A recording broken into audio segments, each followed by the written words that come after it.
And now we will start the first turn of the game. Each turn is divided into 5 stages. Stage 1 is called upkeep. It is skipped in the first turn because we do not have to check anything or to change stats. We can always change stats using our focus in upkeep turn, but we have set them at any value we have for the start of the game, both for Gloria and for Pete. So let's go further to the next phase. Phase is better than stage. Next phase called the movement phase. In that phase, the investigators use their movement points. Movement points can be used for move or for reading different tomes.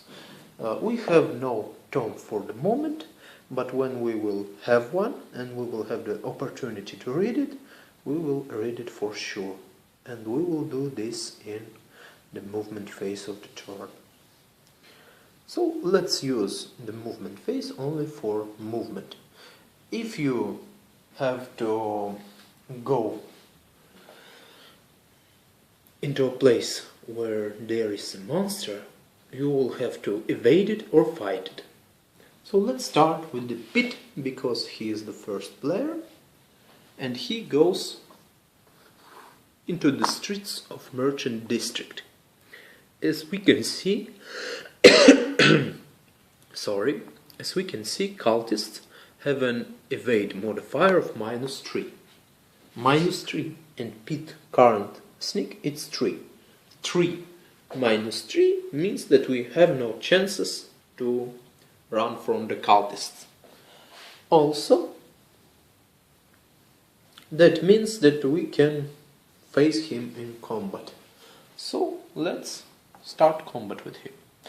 As we remember from the effect of Ctulkhu,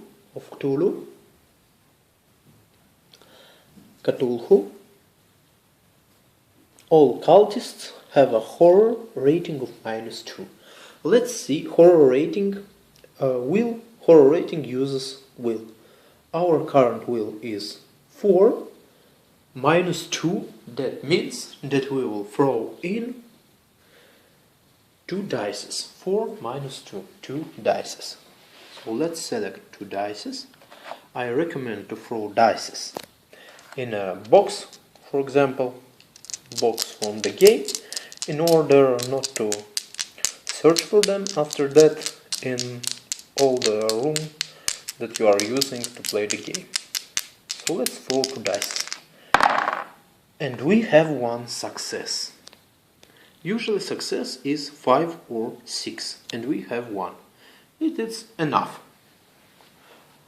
It is enough for all the skill checks where the number of successes isn't written. So let's go further. The combat rating of the cultists, after we face the horror check, we have to do the combat check. Please focus, thanks. Combat check. +1, +3, which is current value of the fight for Pit, means 4. +1, that means 5 dices, plus another 1 from the bullwhip, that means 6 dices. Also, number of successes required are the number of the blood. I do not how it's spelled in English. Blood drops, yes. Number of the blood drops written in the middle bottom of the monster, on the back of the monster token. That means that from 6 dices we have to get 1 success. So let's throw the dices. Let's throw 5 dices. And we have 1 success. It is enough. Now the cultist has been beaten, and after a monster is beaten, with the exception when the monster have the endless ability, monster abilities are written at the top of the monster back. Physical immunity, undead. If cultists have written here endless, we wouldn't take him as a trophy. But because there are no endless condition for cultist, we take him as a trophy. So now Pete have got his first monster trophy. Now let's go, and after you finish the combat, even if Pete have used only one movement point, and he has speed of 3, that means 3 movement points, he can't go farther. So that means that 2 movement points are just burned. So let's go to the Gloria. Gloria starts the game at the Velma's dinner. Let's think. Gloria has 2 clue tokens. Clue tokens have a great value in game. You can use them for sealing gates, or to throw, or each clue token can be used to throw one more time, one additional dice. One clue token means one additional die if you spend it. Well, 5 clue tokens mirror the seal of the portal. So let's see where is located the most proximus clue token. It is in Hibbs Roadhouse. Velma will require 1, 2 movement points. Let's see if she has a speed of 2. She has a speed of 4. It is enough for her to get to the Hibbs Roadhouse. 1, 2. And he gets the clue token. You can only get the clue token if you finish the move in an area. Even if you start a move in an area with the clue token, you cannot get him. For example, we draw a Mythos card, and in that Mythos card it's written, clue appears at the Hibbs Roadhouse. Gloria can take that new clue only in that case when she would not go out of the Hibbs Roadhouse. So let's go, and after the movement phase we have the Arkham encounter phase. Arkham encounter phase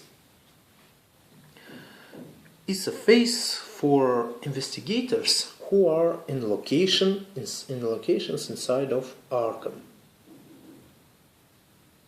Investigators who are in the streets or in other worlds do not participate in Arkham encounter phase, with some minor exception for the investigators who are in the streets. But we will find during the game that kind of exceptions. So we skip the Arkham encounter phase for Pete because he is in the streets, and we go to the Velma. She is located in East Town. You can see East Town has a dark gray color. Dark gray. So let's seek for a dark gray deck. Dark gray? No. Dark gray? No. Dark gray? Yes. And we have 7 cards. Usually we pick any card at random. But because I use one hand for shooting this video and only one hand to make all the actions required, I will use one simple system. I will throw one die 2 times. First time we exclude one card from the deck. We exclude card number 5. And another time we select the card from the remaining 6. 2. That means the second card. And I always put this new card at the bottom of the deck. So this is the second card. Let's see what awaits Gloria at the Hibbs Roadhouse. So, what's your story, friend? A smiling mayor inquires about your adventures over a glass of gin. You tell him your story. If you spend 3 clue tokens, he introduces himself as Ryan Dean and asks to join you. Take his ally card. If it's not available, he gives you something useful items instead. Draw 2 common items. Let's see. Gloria, dear, do you have 3 clue tokens? Yes, she has 3 clue tokens. Do we wish to sacrifice 3 clue tokens to